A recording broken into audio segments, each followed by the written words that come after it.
కొత్త బట్టలేసి మంచి జోరు మీద ఉన్నావు కదా మరి ఏ ఆగా మిత్రమా, ఇలా విద్యుత్ తీగలకి దగ్గరగా పనిచేయడం చాలా ప్రమాదకరం. అందున అజాగ్రత్తగా ఫోన్లో మాట్లాడుతూ పనిచేయడం ఇంకా ప్రమాదకరం. ఏది నాకే ప్రమాదం జరగలేదే? జరగలేదా? అయితే చూడు.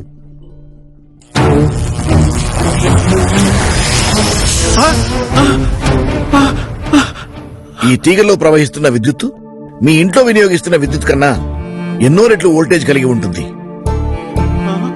ఈ ఇనుప పైపు పొరపాటున ఆ తీగలకి తగిలితే నీ శరీరంలోకి ఆ విద్యుత్తు ప్రవహించి నువ్వు చనిపోయే ప్రమాదం ఉంది. ఇల్లు విద్యుత్ తీగలకి కనీసం 6 అడుగుల దూరంలో ఉండాలి అన్న నిబంధనని పాటించడం చాలా అవసరం. లేకపోతే ఈరోజు కార్మికులకు, రేపు నివసించబోయే మీకు ఇద్దరికీ ప్రమాదకరమే. విద్యుత్ సమస్యల కొరకు టోల్ ఫ్రీ నంబర్ 1912కి డయల్ చేయండి. విద్యుత్తుతో అజాగ్రత్తగా ప్రవర్తించడం మీ ప్రాణాలకే ప్రమాదకరం. అంతేకాదు, మీ మీద ఆధారపడి ఉన్న కుటుంబాలకి తీరని నష్టం.